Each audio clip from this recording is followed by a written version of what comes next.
poder reunirnos el día de hoy con esta primera actividad académica del doctorado de este año. Bueno, como ustedes ya saben, es tradicional que cerremos nuestro semestre con un coloquio de integración, que en este caso es el cuarto, ¿no? Ya llevamos 4 coloquios, 5 semestres. Parece que apenas empezamos, pero ya hemos avanzado un buen trecho del camino. Bienvenidos nuevamente todos, todas. Y bueno, pues el día de hoy daremos inicio a esta actividad con una conferencia. Agradecemos mucho a la doctora Maricruz Guzmán Chiñas, que hoy esté aquí con nosotros para hablarnos de la teoría en la investigación cualitativa. Y bueno, para moderar la conferencia del día de hoy, la doctora Marisol Vite Vargas, que además es nuestra directora de la institución, nos hará el favor de acompañar a la doctora Maricruz. Bienvenida, doctora Maricruz, muchas gracias por su presencia acá. Gracias. Y bueno, pues sin más, les dejamos los micrófonos.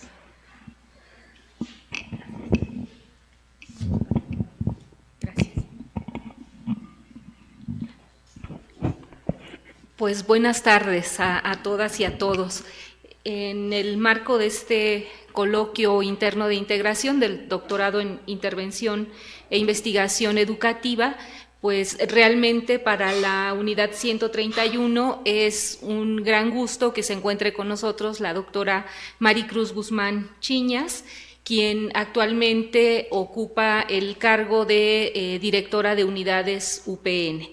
Bienvenida, Maricruz, a todos nos da mucho gusto que estés acá con nosotros. Esta es tu casa, ojalá que no sea la última vez, ¿no? Y bueno, en el contexto del coloquio, la conferencia, el papel de la teoría en la investigación cualitativa, que habrá de desarrollar la doctora Guzmán Chiñas, sin duda tiene la intención de fortalecer el proceso formativo de los doctorantes en nuestra unidad. Y bueno, pues si me permiten voy a leer algunos elementos del currículum de la doctora Guzmán Chiñas. Ella es doctora en Pedagogía por la Facultad de Estudios Profesionales Aragón de la Universidad Nacional Autónoma de México. Es profesora de tiempo completo de la Universidad Pedagógica Nacional en la Unidad 094 de la Ciudad de México. Ha desarrollado docencia en educación superior, en licenciatura y maestría. Ha participado en el diseño de programas, entre otros la maestría en educación básica, la licenciatura en educación primaria, la licenciatura en educación multigrado, la licenciatura en educación infantil integral, así como cursos de formación continua dirigidos a docentes de educación básica y media superior.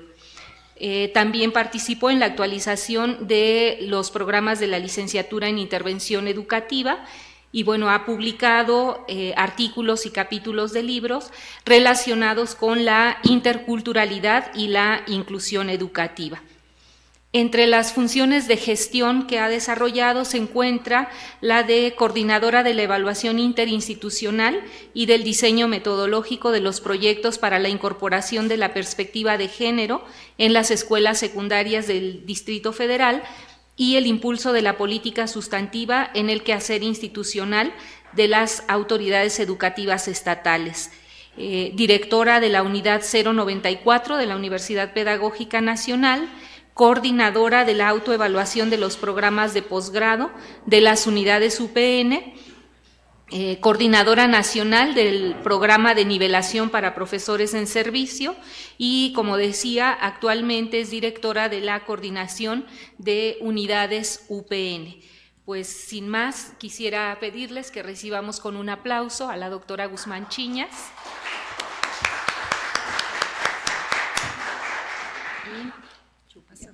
Si quieres yo las... Pues buena tarde a todas y todos, es un gusto estar compartiendo este espacio. Yo le decía a la doctora Marisol, al doctor Alfonso y a la doctora que es la primera vez que llego aquí a esta unidad y la verdad es que siempre es grato conocer nuestros espacios de las unidades UPN en términos de poder ubicar también el contexto y las formas en que se va atendiendo este interés del estudiantado y la confianza en nuestras unidades UPN, ¿no? Tengo amigos aquí de la unidad que hemos compartido en otros espacios, otros momentos, y pues eso siempre es grato y gratificante, ¿no? Que nos permita poder charlar. Digo, esto de hablar de conferencia creo que es bastante comprometedor, es una charla en torno de poder compartir algunas ideas en torno al papel de la teoría en la investigación cualitativa. ¿Y por qué? Porque, bueno, por también los diversos programas que la propia universidad ofrece. Esta es la orientación que se ha ido construyendo o abonando en la formación de nuestro estudiantado, de tal manera que veamos cómo ir fortaleciendo este proceso formativo. Antes de pues entrar propiamente a este asunto de la investigación cualitativa, me parece importante hacer como este llamado de atención que nos hace Rosanidia Buenfil sobre el uso de la teoría, ¿no? Creo que ella señala algunos elementos que tenemos que reflexionar y ver en qué posición, porque todos de una u otra manera hemos coqueteado con algunas de estas posiciones referente al uso de la teoría en la investigación y específicamente pues en la investigación cualitativa y educativa. Por favor, Marisol.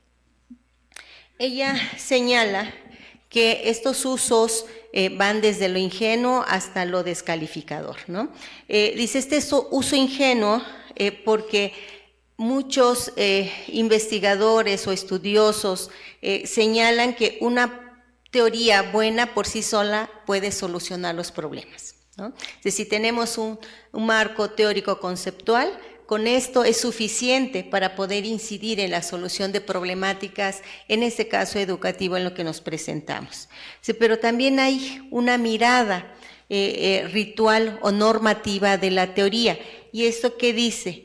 Y que eso lo padecemos mucho como estudiantes. Toda tesis debe llevar una introducción, un marco teórico, un contexto, es decir, hay todo un parámetro a seguir y hay que cubrir para que se pueda dar la validez teórica que sustenta el trabajo que se está presentando. Y en ese sentido, a veces hacemos la lectura de la realidad como muy enmarcado en este esquema que se nos plantea. Pero también hay una mirada teoricista. Dice, esta es como la camisa de fuerza, ¿no? La realidad se tiene que adecuar a esos conceptos, a esas categorías, y entonces la realidad es leída o los procesos, los fenómenos sociales y educativos son analizados a la luz de ese corpus teórico conceptual que va a dar lugar a que esa realidad se ajuste, sí o sí. Dice, pero también hay un uso fatuo u ostentoso. Ahí señala que la teoría siempre se va a presentar como un cuerpo muy de categorías, de conceptos sofisticados y a veces hasta de difícil comprensión. Y que mientras más elevemos esta dificultad, parecerá ser que tiene mayor rigurosidad la investigación que se está haciendo, aunque a veces para el receptor o para el otro sea incomprensible este corpus teórico. Y señala también que hay una mirada descalificadora en tres sentidos, ¿no? El práctico, el metodológico y el político.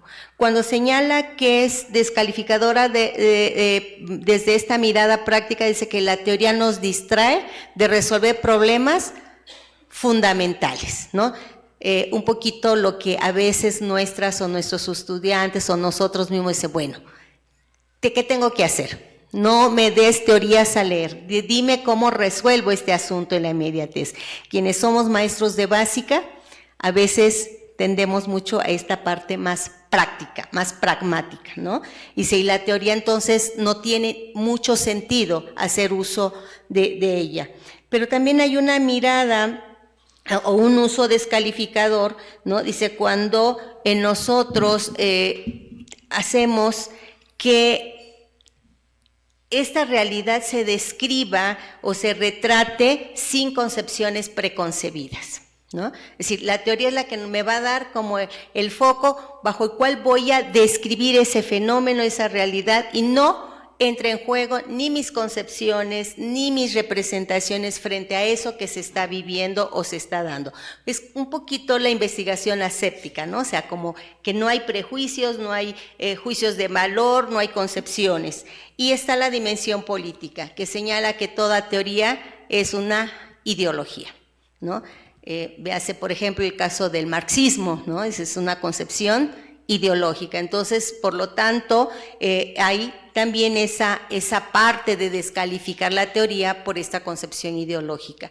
Y lo que Rosa Nidia nos plantea es que dice, al final la dimensión teórica constitutiva es producción de conocimientos, y lo que le va a dar esa validez o ese reconocimiento a esos procesos de uso de la teoría es también la naturaleza del objeto de estudio que queremos investigar y cuáles son los propósitos de esa investigación. Por favor. Y en ese sentido recuperamos esta perspectiva desde la investigación cualitativa, ¿no? La investigación cualitativa va a tener como elemento referencial la experiencia como es vivida o sentida por los sujetos. Es decir, cómo lo va a reflejar a través de diferentes elementos o técnicas para la recabación de información. En ese sentido es la experiencia como es vivida o sentida. Aquí es importante, ustedes han tenido la oportunidad de leer a Jorge La Rosa, dice, la experiencia es lo que me pasa, ¿no? Es cómo lo vivo y desde dónde lo vivo. Y en ese sentido es que se señala que desde la investigación cualitativa se explica la vida cotidiana de las personas y por lo tanto va a tener como objetivo la comprensión de la forma más cercana posible cómo las personas viven y experimentan una realidad o el mundo que los rodea.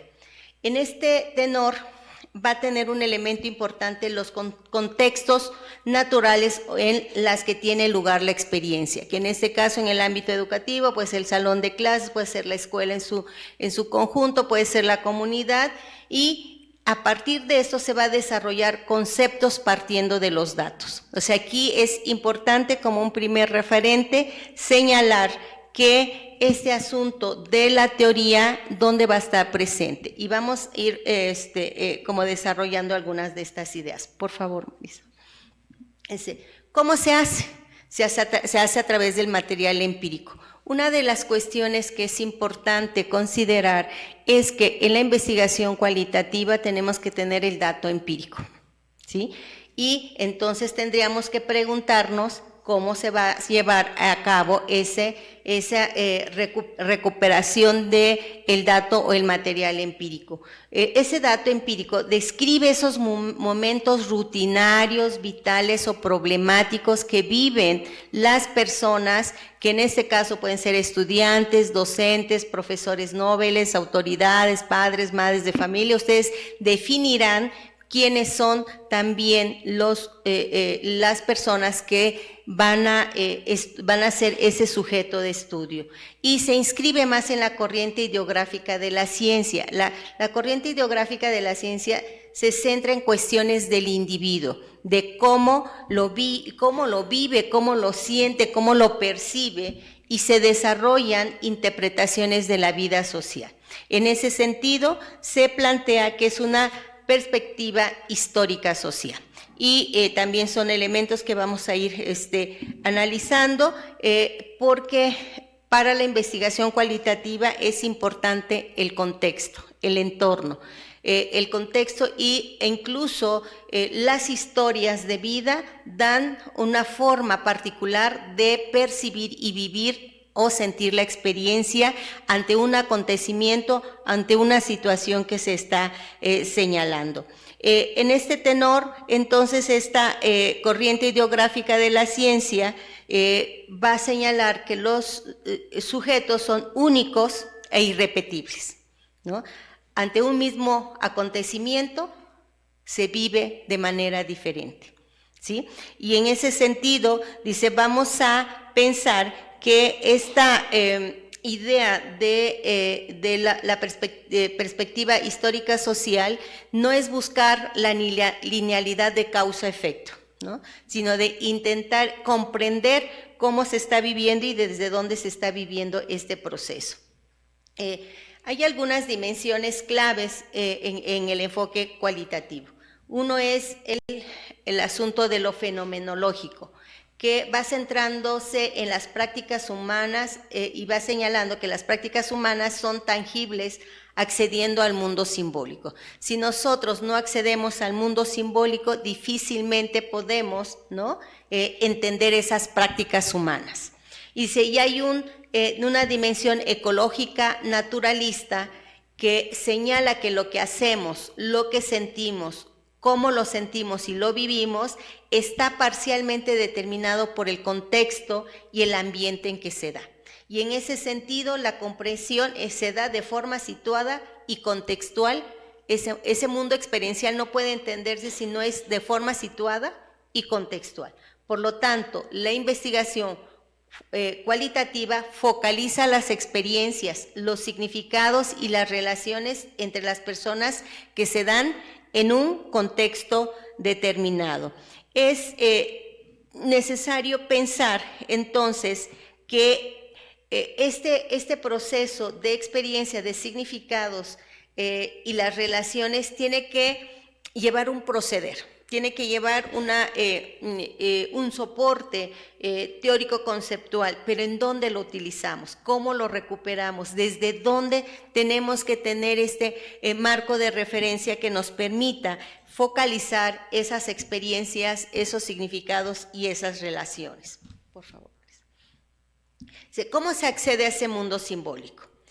Hay tres grandes aproximaciones a la investigación cualitativa. Uno es orientados a comprender. Estos que están orientados a comprender intentan dar cuenta, explorar, profundizar, conocer algo con mayores elementos, algún acontecimiento, pero también están aquellos orientados a la toma de decisiones, como es la investigación evaluativa, los estudios evaluativos. Seguramente un programa de posgrado, ustedes tendrán esta diversidad o estas posibilidades de hacer investigación, orientados a la innovación, que es la transformación y mejora, en este caso, de la práctica educativa. Quizás este es más cercano a nosotros, a la Universidad Pedagógica, porque se ha inscrito ahí la investigación-acción, la investigación-acción participativa, es decir, ha habido como experiencia más consistente, porque nuestros programas educativos tienen como parte metodológica sustancial esta perspectiva de la transformación y mejora de la práctica. Y en ese sentido, estas tres grandes aproximaciones, la idea primaria no es obtener datos numéricos, ¿no?, sino normalmente son datos textuales, que se obtienen a través de diferentes técnicas e instrumentos que ustedes seguramente ya tuvieron esta posibilidad de poder definir, ¿no?, cuál es el objeto y por lo tanto cómo se va a hacer la investigación. Y entonces se hace una exploración de manera inductiva de la realidad. Y esto creo que es importante porque se parte, ¿no?, de algo concreto para poder aspirar a establecer no solo generalidades, sino también aspirar a establecer saberes, conocimientos, y que esto nos permita también construir teoría desde estos actos de investigación que nosotros estamos realizando. Y entonces, ¿qué papel juega la teoría en la interpretación de datos? ¿No? Strauss y Corbin señalan tres posturas. Dice, investigación con escaso trabajo interpretativo. Dice, tenemos desde la investigación cualitativa trabajos que no necesariamente tienen todo un marco teórico y que se prioriza en esas investigaciones las voces de los participantes. El objetivo es ofrecer una visión más cercana de la vivencia. Esto, por ejemplo, son los estudios fenomenológicos, ¿no? Donde es entender la experiencia. Dice, está la investigación orientada a ofrecer una descripción detallada. Se realiza un análisis y se presentan resultados. Es una visión conceptual de la realidad. Aquí vemos que ya hay un soporte teórico-conceptual que permite hacer este análisis y presentar los resultados. Tenemos también investigaciones interesadas en los procesos, en el que se intenta dar sentido al mundo, se conceptualiza y se definen categorías, se ordenan los elementos observados y aquí hay construcción de teoría, ¿no? Estos diferentes niveles en que se da o que juega un papel la teoría son las diferentes formas de hacer investigación cualitativa. Quizás ustedes ya tengan como este conocimiento, ¿no? Que tenemos diferentes metodologías o enfoques para hacer la investigación cualitativa y que ustedes tendrán que ir definiendo también bajo qué perspectiva se tendrá que hacer la investigación que ustedes están señalando en caso de que sea esta perspectiva cualitativa la que ustedes sigan, ¿no? Dice, ¿y qué son los datos cualitativos? ¿No? Estos datos cualitativos son elaboraciones descriptivas de menor o mayor nivel de abstracción, recogen amplia y diversa gama de información y aluden a la comprensión del mundo desde el punto de vista de los participantes. Esto tiene o va a tener una serie de elementos que va a permitir al investigador tener un componente interpretativo de elaboración conceptual. Desde que nosotros estamos recogiendo los datos empíricos, ya hay un soporte teórico, ¿no? O sea, cómo construimos los indicadores, cómo seleccionamos los instrumentos. Se buscan las relaciones conceptuales y conexiones entre las dimensiones descriptivas y entonces hay un ensamblaje teórico conceptual. Hay una discusión interesante que, bueno, ha estado mucho tiempo en la parte de la forma de hacer investigación, si es descriptiva, si es interpretativa, si es de intervención, si es de investigación, si es de MIC, es decir, que se le dé prioridad a las voces de los participantes, si es ECTIT, que es externo, o la teoría misma, si es inductivo, es deductiva. Yo creo que en esta parte del proceso de la investigación, ya Bourdieu señalaba hace algunos años de que a veces construimos polémicas ficticias entre la investigación cuantitativa y la investigación cualitativa y que en algún momento abrevan y se cruzan estas formas de hacer investigación. Y en ese sentido, partimos del dato empírico, pero llegamos a esta parte del ensamblaje teórico-conceptual. Se señala que ninguna investigación, ni una sola, por muy leve que sea el soporte teórico, desconoce o no recupera la teoría para hacerse, ¿no? Y en ese tenor, bueno, veamos entonces que la teoría no es un fin en sí mismo, sino es la orientación para la investigación empírica. Ese es un primer momento. El sistema de categorías no solo es para asignar una etiqueta, no solo es para nombrar algunas cuestiones que estamos observando, que estamos recuperando a través del dato empírico.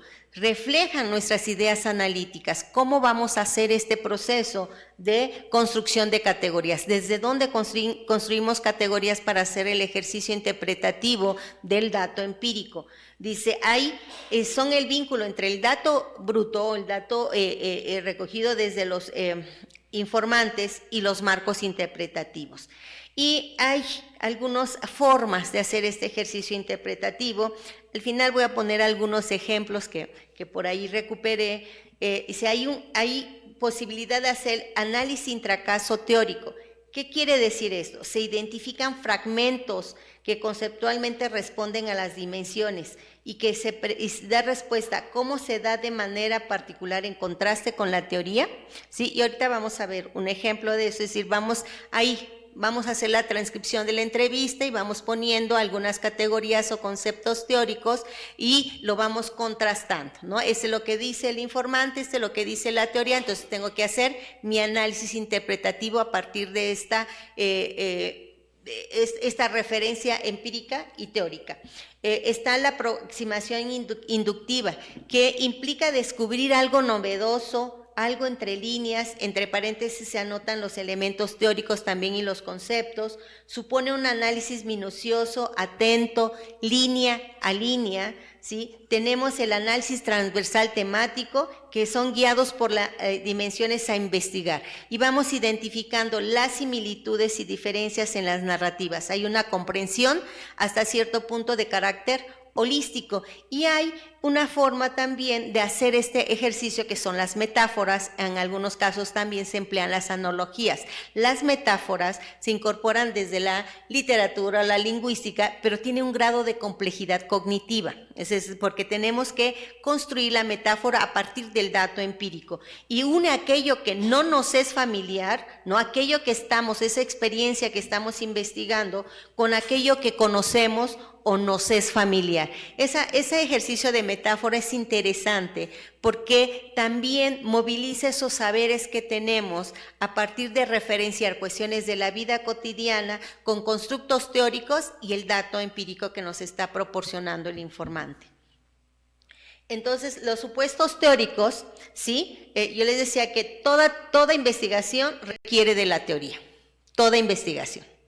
Y los supuestos teóricos son versiones preliminares de la manera de comprender el objeto que se estudia y sobre la perspectiva que se reformulan y se elaboran durante el proceso de investigación, y estas revisiones de las versiones a partir del material empírico hace avanzar la construcción del objeto de estudio. A veces hay que replantear el objeto de estudio a la luz de los insumos empíricos que estamos obteniendo o en la revisión especializada de ciertos conceptos o teorías que nos permite hacer este acto interpretativo. Entonces, también se van... esto es lo interesante porque no es que nos casemos ya con una visión. En la propia investigación también nos va pautando, ¿no? Esas transiciones o esas modificaciones que requiere nuestro proceso de investigación. En ocasiones nos encontramos con referentes que no habíamos visualizado inicialmente, y entonces requerimos hacer ese replanteamiento.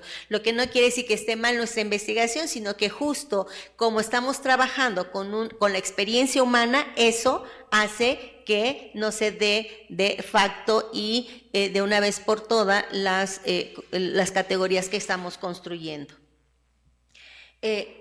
Y bueno, ¿cómo se utiliza la teoría en la investigación? Provee una explicación para el comportamiento y las actitudes. O sea, ustedes cuando refieran la experiencia, necesariamente hablaremos de comportamientos y actitudes. Tendrán que recurrir a un marco referencial, teórico, conceptual, que les permita construir categorías que refieran a esos comportamientos y actitudes. También de forma, lo que se observa, ¿no? da forma lo que se observa y las cuestiones que se plantean. Así que estamos observando. Cómo lo estamos observando y dónde estamos observando, y cómo la teoría nos apoya a darle cuerpo a todo ese insumo, porque llega un momento en que el dato empírico, los referentes empíricos son tantos, ¿sí?, que necesitamos necesariamente en algunos momentos recurrir a la teoría para darle orden, para darle sentido a esa masa que de repente se convierte en una masa sin forma, ¿no? Y que nos permite organizar todo eso que hemos recuperado de los informantes. Indica cómo el investigador se posiciona y cómo los informes deben ser escritos, que también es eso algo interesante, porque en la investigación no solo es el proceso metodológico, el proceso teórico, sino cómo comunicamos los resultados que deriven del proceso de investigación. Y ahí la teoría también nos da otro elemento, ¿no? En ese sentido, cuando nosotros decimos que da forma a lo que se observa y a las cuestiones que se plantea, entonces guía la investigación y el planteamiento de preguntas, ¿no? Creo que eso es importante señalarlo, cómo problematizamos para poder hacer la investigación, ¿no? sea, desde dónde problematizamos, qué tipo de preguntas planteamos que orienten la investigación. Y también es una capacidad de cognición el planteamiento de preguntas, porque no es pregunta que yo ya sepa la respuesta, sino son preguntas que me permita o que dé la posibilidad de encontrarme, no lo sé, ¿no? ¿Por qué? Porque justamente es la ruta metodológica que se me está planteando. Y entonces también nos permite señalar qué asuntos son importantes examinar y la gente que requiere ser estudiada. Entonces, la teoría entonces nos ayuda a la toma de decisiones, ¿no? O sea, es sobre este proceder en la investigación. Y entonces se utiliza como una explicación, la teoría, como una lente que nos permite ver ese objeto de estudio o como una forma de determinar y presentar el informe. Y eso está pigmentado a lo largo de toda la investigación, o sea, no es que hagamos un marco teórico, un apartado específico, sino que atraviesa toda la investigación, incluso desde la selección temática, ¿no? O sea, todavía no construyo mi objeto de estudio, pero yo cuando ya dije, ya tengo un tema, yo ya tengo un referente teórico, no se construye de la generación espontánea, pero no hay un apartado específico que me diga que ahí tengo que poner todos los elementos teóricos que va a sustentar mi investigación. Esa es un poquito la diferencia con la investigación cuantitativa, ¿no? Y que nos ayude entonces a pensar desde dónde vamos a referenciar ese proceso de investigación. Otro aspecto de la teoría que menciona Newman es que dice hay un macronivel que consiste en explicaciones que son limitadas a pequeñas cantidades de tiempo, espacio o personas, ¿no? Que también eso tiene que ver con el alcance y la temporalidad de la investigación, ¿no? Está el mesonivel que ancla los niveles macro y micro y refiere, por ejemplo, a las teorías de las organizaciones, a los movimientos sociales o a las comunidades. En algunos quizás ustedes estén haciendo una investigación que circunscriba en contextos comunitarios. Es este nivel de teoría el que se tendría que impulsar o promover para que pueda darle cuerpo y sustento a su investigación. Y el macronivel, que son agregados amplios, que tiene que ver con las instituciones sociales, los sistemas culturales, las sociedades enteras. En el primer ejemplo de macronivel, por ejemplo, está todo este planteamiento de Goffman con el interaccionismo simbólico, ¿no? Cómo interactúan, cómo se relacionan en un tiempo y en un espacio concreto un grupo de personas, ¿no? En el segundo le señalaba la teoría de las organizaciones y que esto creo que también es una parte que el doctorado impulsa, ¿no? Cómo se da esta cultura organizativa en las instituciones y cómo pauta prácticas, culturas, hábitos, no sé, ustedes ya irán definiendo este objeto de estudio, ¿no? Y esos tres niveles ustedes también tienen que identificar dependiendo de la naturaleza del objeto de estudio, ¿no? Qué tipo de teorías tenemos que recurrir dependiendo del alcance y la temporalidad misma de la investigación. Y la teoría puede estar en tres momentos, desde la construcción del objeto de estudio, como ya les señalaba, desde el diseño de los instrumentos para la recolección de información y por supuesto que en el proceso interpretativo de los insumos que logramos obtener a partir de esos instrumentos o esas técnicas que nosotros planteamos. Y bueno, vamos viendo algunos ejemplos de cómo se puede hacer este ejercicio de utilizar el referente teórico para hacer como el análisis, ¿no? de los datos. Y este es un fragmento que retomo de Arraiz, ¿no? Y él plantea una especie de entrevista y va señalando eso que está entre paréntesis, ¿no? Que está de colores, es el elemento teórico que el investigador recupera para analizar el dicho del participante, ¿no? Es decir, vamos a poner ejemplo, dice, ¿cómo comenzaba el foro? Mire, la verdad que algunas veces hasta me quedaba sorprendida. Entonces ahí hay una teoría del comportamiento que es emocional y afectiva, agrado por las actividades. Entonces ahí emocional y afectiva tiene que ver con las teorías del comportamiento, ¿no? Yo pensé que lo que iba era colocar, eran solamente ejercicios para resolver, sigue siendo emocional y afectiva. Luego dice, el profesor se buscaba unas cosas, dibujos, cosas que parecían crucigramas. Y esta gestión de la enseñanza, planificación del debate, esas son categorías, son conceptos que le ayuda al investigador a construir ese ejercicio interpretativo. Es decir, el dicho por el dicho no nos dice, ahora sí que no nos dice mucho, ¿no? Sino que a partir de esta lente de la teoría nosotros podemos ir revisando estos elementos. Y hay otra forma de sistematizar que son las interacciones, por ejemplo, en esta investigación, facilitador, participante, saberes matemáticos en la virtualidad.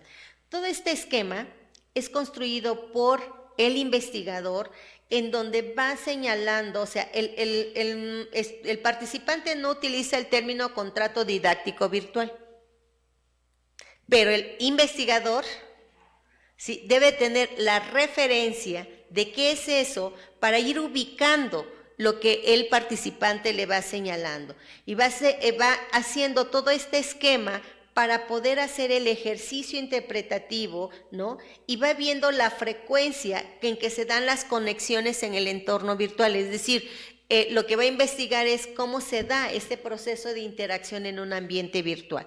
Pero para esto debe tener elementos teóricos, porque ahí aparecen factores afectivos emocionales, situaciones no didácticas, estrategias cognitivas y metacognitivas. Eso el participante no nos lo va a decir, ¿no? Pero sí el investigador debe tener ese marco referencial para señalar, ¿no? Cuándo se emplea una estrategia cognitiva y cuándo se emplea una estrategia metacognitiva. Y están las categorías por unidades de estudios. En la parte, bueno, la mía derecha, están las categorías interpretativas. Estas son construidas por el investigador. Factores afectivos emocionales en la facilitación virtual, acción tutorial del facilitador de matemáticas, estrategias de interacción y cooperación, el aprendizaje matemático en la virtualidad, factores afectivos y emocionales en el aprendizaje matemático virtual. Y tiene 3 niveles o 3 más bien elementos de donde recupera el referente empírico. Uno son los facilitadores. En un programa virtual siempre va a haber facilitadores. Está el del participante y considera importante el espacio del foro, cómo se da esa interacción en el foro y va haciendo el análisis y la interpretación a partir de ciertas categorías ya construidas, a partir de la revisión de esas 3 dimensiones. Este es un acto que podemos platicarlo, pero más bien es como qué traemos y sobre lo que traemos, qué referentes teóricos tenemos y empezamos a construir las categorías.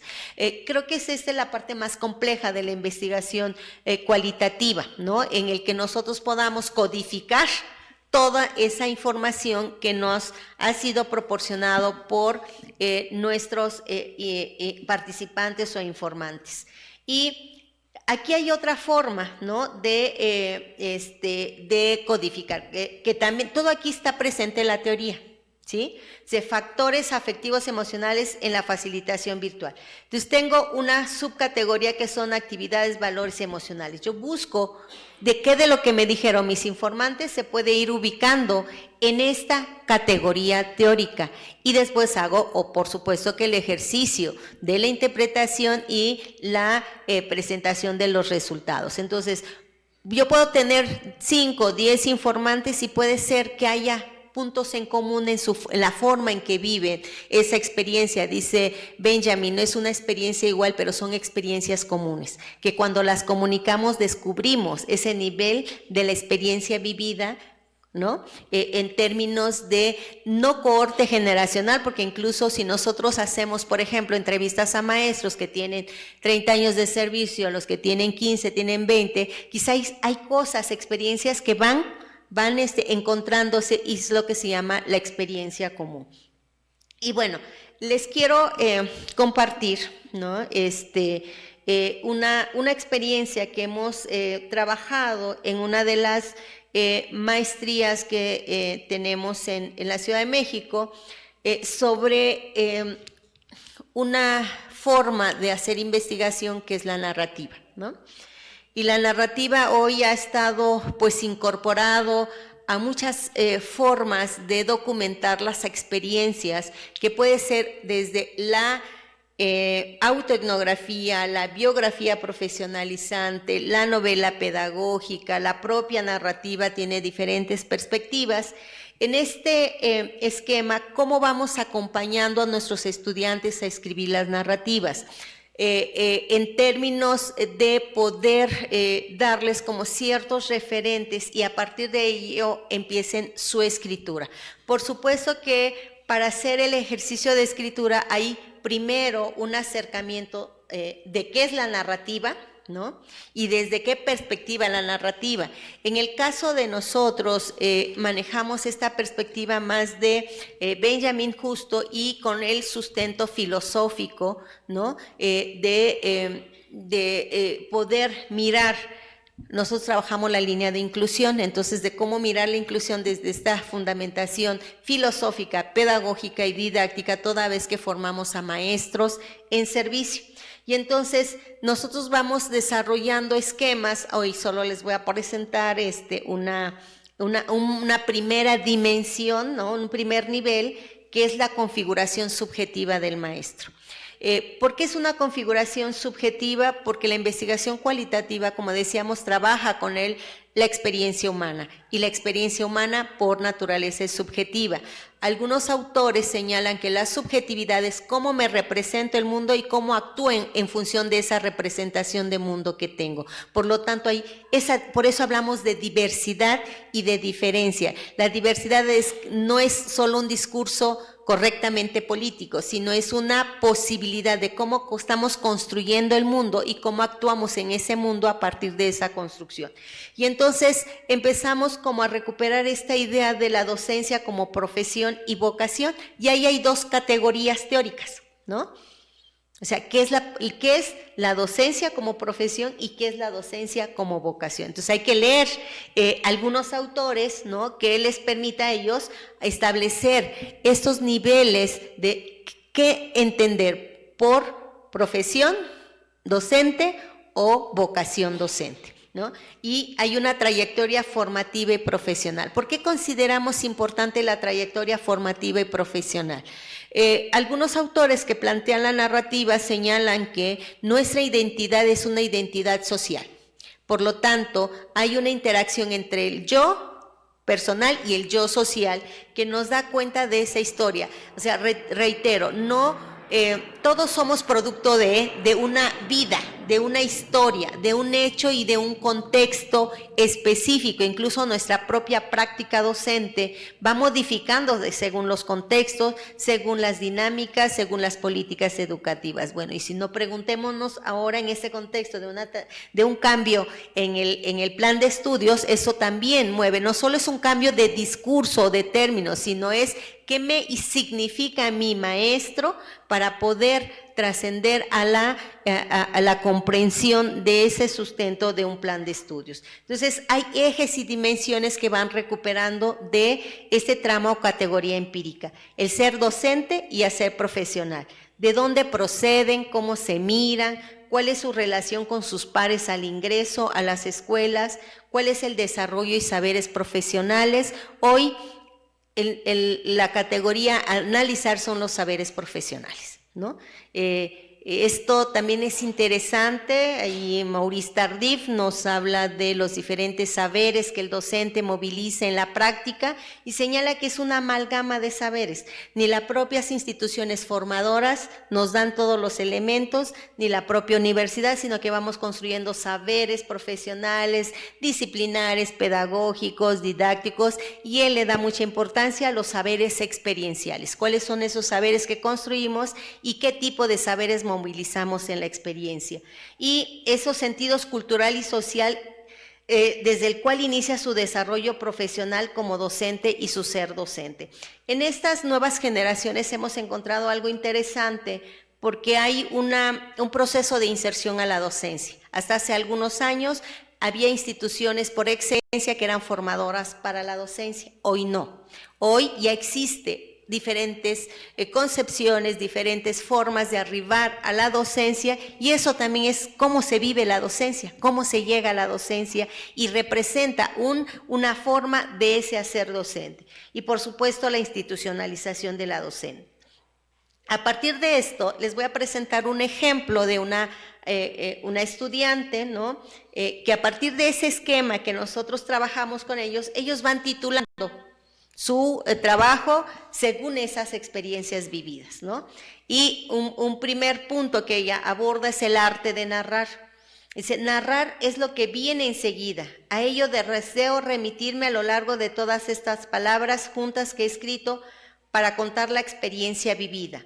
Walter Benjamin considera que dicho término está llegando a su fin, cual si cayera libremente al vacío, a punto de tocar fondo.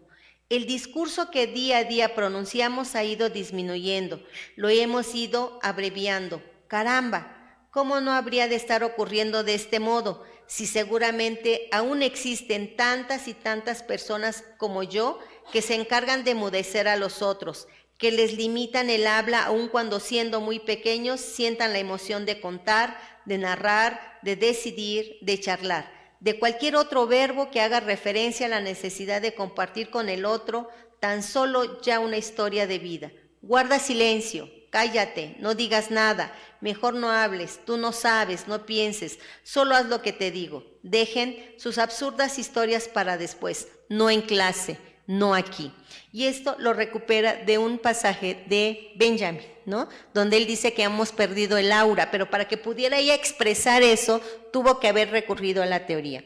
Y esto nuevamente señalo que ese es en el marco de inclusión educativa. Entonces tienen que descubrir qué de sus prácticas son excluyentes, no cómo son inclusivos, porque no somos inclusivos. Estamos en la construcción de un paradigma, pero avancemos en esta parte de cómo con nuestras prácticas sí hacemos exclusión, ¿no? Y cómo silenciamos e invisibilizamos en el espacio escolar. Y entonces ahí va cruzando dos constructos teóricos, lo que es la narrativa y lo que es la inclusión, ¿no? Y entonces, en ese mismo apartado, nada más recuperé algunos párrafos. De hecho, esta tesis ya está publicada en el portal de la UPN, por curiosidad académica, quisieran como revisarlo. Dice, José Dubán Marín, gallego, manifiesta que la narración es una forma de pensamiento y una expresión de la visión del mundo que cuenta historias o relatos de la vida cotidiana, pero vinculados con una epistemología de la subjetividad de quien escribe el relato. Así, a lo largo de estas hojas que guardan para sus adentros esta intención, hago de manifiesto mi subjetividad docente. Refiero a todas aquellas historias que se han ceñido a mi actuar profesional, cargadas de una mirada pedagógica y sobre todo inclusiva, para posteriormente analizar cada una de ellas, reflexionarlas y generar cierto conocimiento para el que las vive como para el que las lee, ¿no? Y entonces ahí otra vez, nuevamente, el andamiaje teórico, ¿no? Para poder dar pauta a su andar, ¿no? Y dice, un segundo punto de ese cuadrito, ella lo titula, recuperar el tiempo transcurrido, salvar la memoria. Vamos y venimos, aquí, allá, hacia todas partes y en todas direcciones. La vida es un eterno camino de andanzas por el que transitamos, hoy en día de una forma acelerada, siempre a toda prisa. ¿Detenernos a pensar? No, ¿qué va? El tiempo nos lleva de un lado a otro, cual un barco en alta mar, y no hay oportunidad para ello. Muchas veces actuamos sin saber por qué hacemos las cosas y pasan frente a nuestros ojos una serie interminable de eventos que se desplazan uno a otro rápidamente. Ahí se está utilizando una metáfora. ¿Cuál es?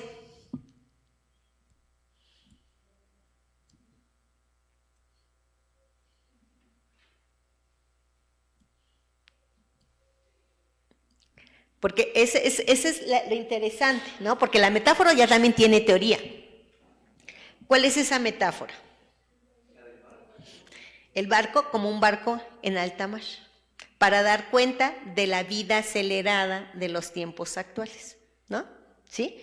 Entonces vamos viendo que todos estos elementos que veíamos puede estar presente en la forma en que queramos o debemos interpretar a partir de los referentes que tenemos. Sé que quiero recordar, pero no de modo tal que provoque dolor y sufrimiento, no para vivir en el lamento por lo que ocurrió en el pasado, ni para vivir un presente atormentado al no haber actuado de forma diferente. Quiero recuperar aquello de lo cual pueda obtener algún tipo de aprendizaje, ese recuerdo que se transforma en enseñanza, lo que se intenta rescatar para transmitir al futuro, una memoria ejemplar, los recuerdos de un pasado de los que se pueda extraer una lección, evocaciones que me permitan modificar mi actuar y que me insten a corregir lo equivocado. Esa frase que dice, ese recuerdo que se transforma, es de Mudrovic, Historia, Narración y Memoria. Y eso también es un elemento que dice que puede estar dando lugar a cuál es el objetivo o el propósito de esta investigación. Dice, no quiero, ¿sí?, provocarme dolor y sufrimiento, aunque los filósofos dicen que cuando narramos morimos muchas veces, ¿no? Porque vamos descubriendo, dice, ahora sí que metafóricamente nos desnudamos y la parte emocional y vivencial se refleja en nuestro escrito. Un tercer punto de ese esquema que le estoy presentando dice, narrar mi experiencia, algunas consideraciones antes de iniciar. Dice, transformarme en la maestra ideal. ¿Esto realmente podría ocurrir de la noche a la mañana y en un abrir y cerrar de ojos? Así como si tan solo lo deseara y al día siguiente, al despertar, mi deseo fuera cumplido. Absurdamente pensé que sí. Quizá creí que repitiendo estas palabras, todo cambiaría por arte de magia. Nuestra formación no desaparece de pronto después de ciertos quiebres o rupturas. Son importantes para la historia que contamos. Somos nosotros mismos o para otros modos de autoconocimiento. La historia con la que rompí sigue así y la ruptura se instala en mí y aquí y ahora, de modo que no puedo ser pensada sin esa formación. No estoy formada de una vez por todas, sino de un modo continuo, repetitivo. Nunca acabo de ser formadora de mí yo. Es un fragmento de un texto de Judith Butler. Y que son textos que leen, ¿no? Y que van mezclando con su propia experiencia. O sea, esto se habla desde el yo, ¿no? La narrativa es en ese sentido. Ese es un ejemplo de investigación cualitativa y cómo incorporamos la teoría. Lo que no quiere decir que exista una única forma, ¿no? Es decir, hay tantas formas de recuperar la teoría según la naturaleza de la investigación, el objeto y los propósitos que persigamos. Entonces, vamos con esta idea cerrando, dice, todas las narraciones escritas por docentes intentan responder al imperativo teórico y metodológico de contar lo que se hizo, cómo se hizo y para qué se hizo. Es decir, siguen la tendencia de describir acciones organizadas de acuerdo con algún orden cronológico y de reconstruir narrativamente sentidos pedagógicos contextualizados, histórica, geográfica e institucionalmente. Y la experiencia, nuevamente, reiteramos, es una experiencia contextual, histórica y lo que le pasa a la persona. No lo que suponemos que le pasa, ¿no?, sino lo que le pasa.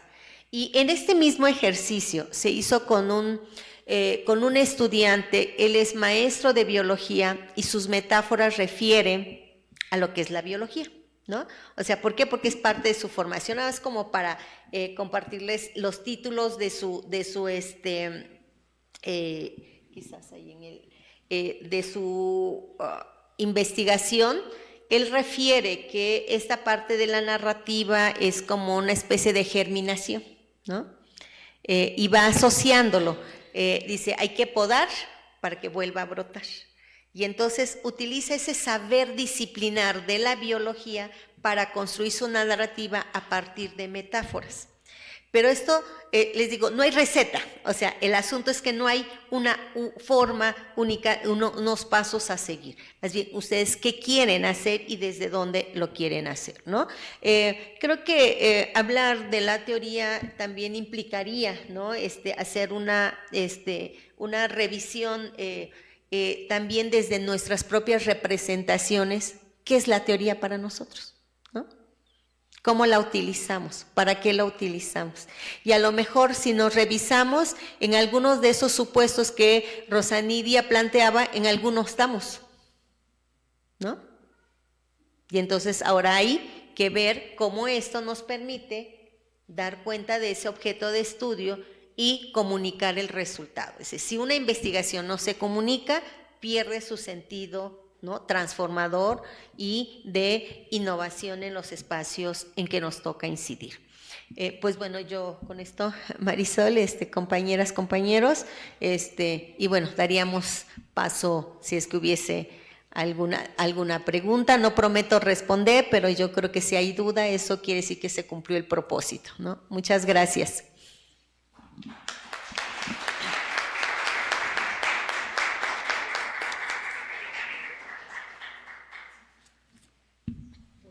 Muchas gracias, doctora Maricruz. Hay puntos de contacto entre lo que los...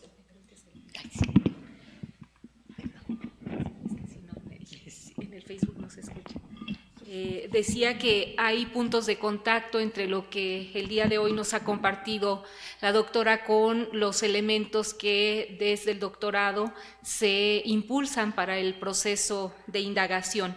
Y bueno, pues me parece que estas múltiples posibilidades que nos ha planteado en relación con cómo ir empleando la teoría a lo largo de todo el trayecto de investigación, pues sin duda es interesante, ¿no? Entonces, si hubiera alguna pregunta, algún comentario por quienes están aquí o quienes nos siguen a través de Facebook, los escuchamos y los leemos. Adelante.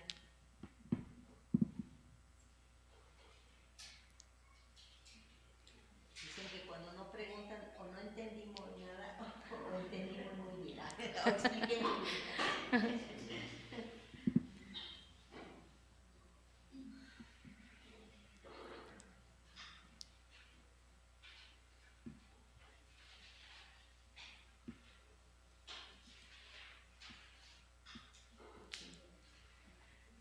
Adelante. José Luis, adelante. Sí, por favor.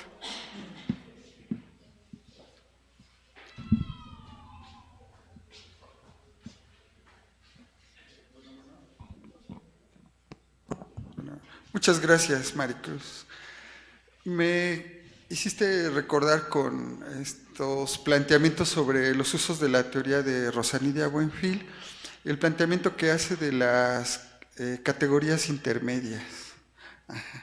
Y pensaba, ¿no?, cómo allí también hay esta posibilidad de articular el referente empírico con el referente teórico y que puede ser, yo ahora estoy intentando a partir de las intuiciones iniciales de la revisión del referente empírico, haciendo preguntas, conjeturas, pero inmediatamente, pues lo que tenemos, ¿no?, todo este bagaje cultural, teórico con el que venimos a la investigación, o en el que nos hallamos allí escudriñando, esta posibilidad de anudar cosas, con esta idea de la elaboración de categorías intermedias. Entonces, no sé cómo lo podemos ubicar en esta idea de como un uso de la teoría también, esta posibilidad. Gracias. Sí, yo creo que esta perspectiva de las categorías intermedias es como un primer también conflicto, ¿no?, cognitivo. Sí.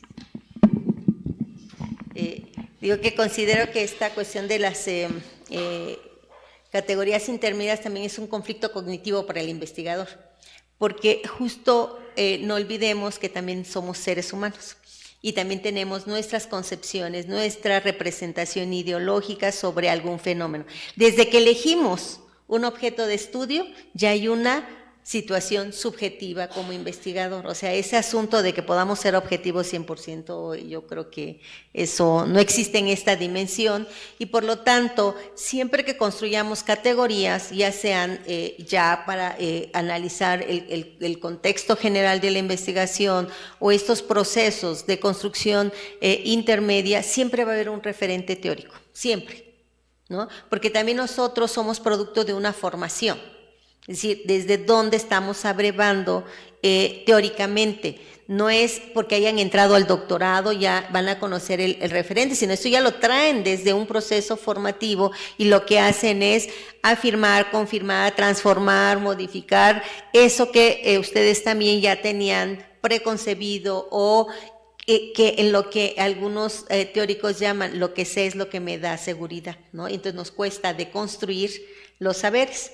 Derrida dice que hay que pensar en la deconstrucción como una idea no de destrucción, sino de cómo poder replantear a partir de nuevos elementos y nuevos referentes estos constructos teóricos. Porque todos en nuestra condición humana, reitero, lo que sé es lo que me da seguridad, ¿no? Y sobre eso nos vamos a mover, pero yo creo que es difícil sustraerse, José Luis, a la parte subjetiva, a la parte de preconcepciones que tenemos, ¿no?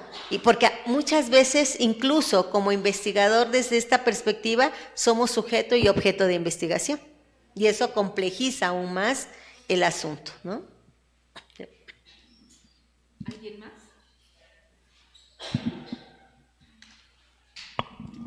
Mientras se animan a preguntar o a comentar aquí en el auditorio, voy a leer algunos de los comentarios que están en la plataforma de Facebook. Dice Mari Domínguez, supongo, muy interesante.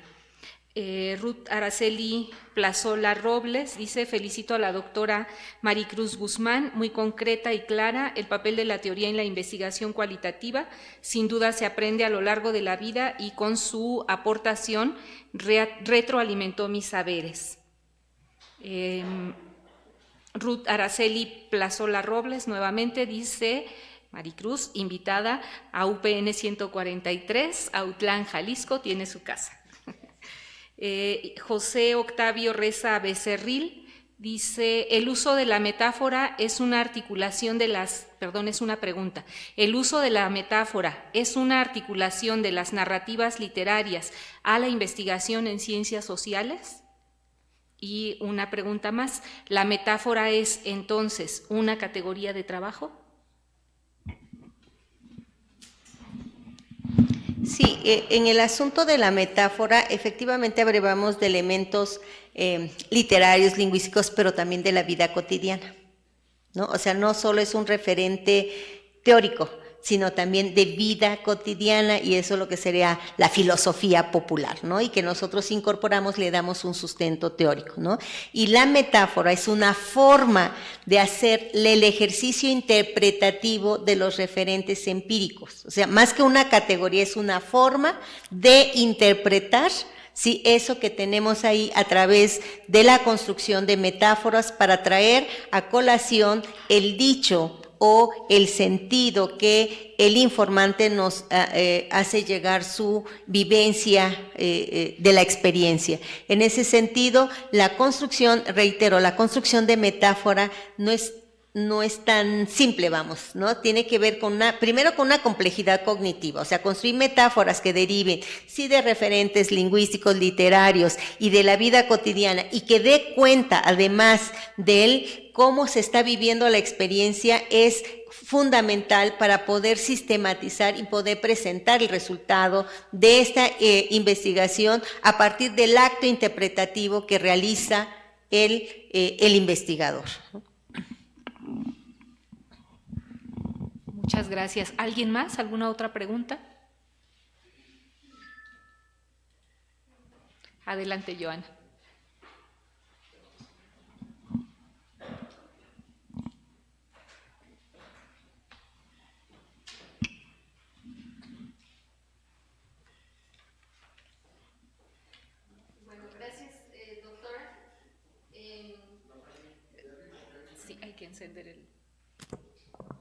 Perdón. Gracias, doctora. Bueno, yo quisiera hacer un comentario y agradecer su intervención ahora en nuestro proceso formativo con respecto precisamente al uso de la teoría. Mi proyecto de investigación precisamente recupera esta parte de la teoría fundamentada, en tanto voy a hablar de las trayectorias educativas de personas privadas de la libertad. Y dentro de las primeras cuestiones que se presentaban al principio del proceso era precisamente cuál iba a ser el papel de la teoría. En tanto de pronto se supone que desde teoría fundamentada la teoría quedaría al margen y por otra, desde otros sentidos, desde otras vías se habla que sí, que hay un marco teórico, que también de pronto es cuestionable esta parte de la concepción de ese marco teórico, ¿no? Porque pareciera que no deja nada suelto. Sin embargo, considero que aquí lo interesante, que me gustó mucho de lo que usted ya nos compartió, es precisamente reconocer cómo desde el dato empírico precisamente emergen estas condiciones para hacer teoría, y no desde la posibilidad de construir algo nuevo, sino de las relaciones conceptuales, y lo recuperé así, tal cual de sus diapositivas, de estas construcciones conceptuales que hace el investigador, pero desde el dato empírico, que ahí también va esta parte original y esto que ahora usted mencionaba, sobre la subjetividad, porque evidentemente esta construcción de relaciones también dará cuenta de la subjetividad del propio investigador y de la necesaria vigilancia epistemológica, porque de pronto también podría ser que quisiéramos estar comprobando presupuestos aun cuando se habla de teoría fundamentada. Muchas gracias, doctora. No, al contrario. Muchas gracias. Y de hecho, teoría fundamentada tiene un gran reto, ¿no? Toda vez que es el lenguaje in vivo, dirían algunos autores, ¿no? Es decir, no le tengo que poner yo ni comillita, ni negrita, es lo que dice la persona informante. Y además esto de las formas de codificación, la abierta, la teórica, la axial, va a permitir justamente arribar a partir, desde el dato empírico, o sea, desde el dato empírico, llegar a este asunto de poder realizar construir a lo mejor este conocimiento, que no necesariamente son los grandes constructos teóricos, sino cómo desde ese referente empírico, ¿no? Y pues nos permita también establecer esta mirada integradora de lo que dice el informante, ¿no? O sea, integral, es decir, no es, yo sé que es difícil, esta vigilancia epistemológica en investigación en las ciencias sociales ha sido gran complicación y hoy en la investigación cualitativa doblemente complejo, ¿no? Sin embargo, creo que hoy la teoría fundamentada puede dar también respuesta a algunos referentes de investigación y de cómo se viven las experiencias y a lo mejor hasta cómo después en otro momento transformar, ¿no? Ciertos contextos, ciertas formas de incidir en los contextos de participación y de vida, ¿no?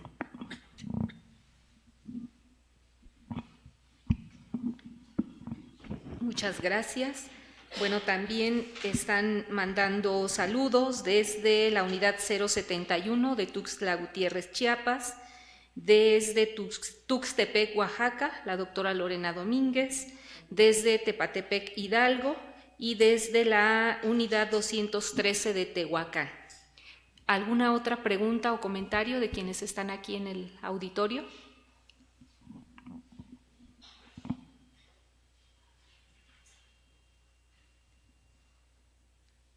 ¿No?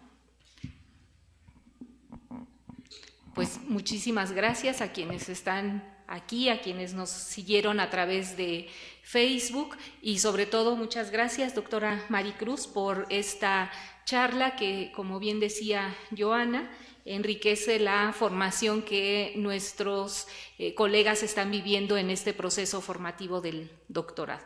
Yo les pediría nuevamente un aplauso para la doctora Maricruz, por favor.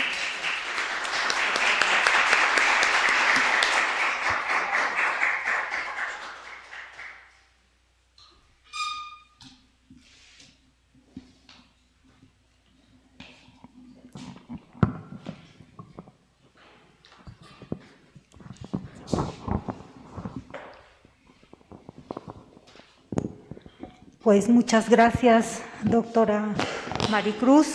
Seguramente, pues sí, hay muchos elementos en común con lo que hemos estado trabajando en el doctorado y me parece que va a haber como muchas ideas que van a estar ahí circulando. Yo creo que este tipo de charlas nos permiten ir como cada vez reorganizando nuestras ideas, ¿no? Replanteándonos algunos elementos y poniendo también en contexto otros. Entonces yo creo que ha sido muy rica la charla de hoy, muchas gracias.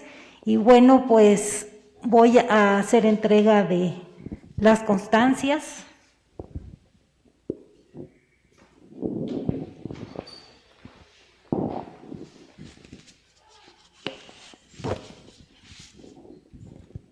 Y voy a dar lectura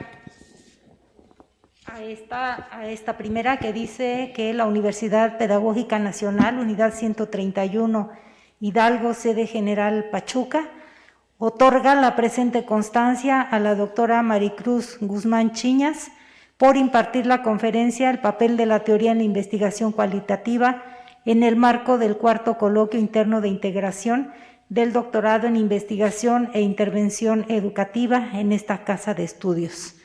7 de febrero de 2024, atentamente, Educar para Transformar, doctora Marisol Vite Vargas, directora general.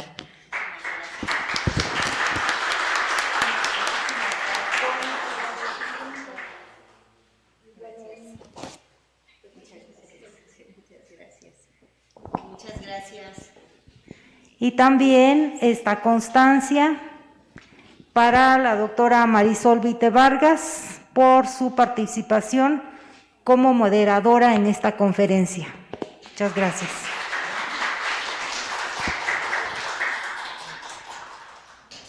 Pues muchas gracias a todos y a todas por su asistencia.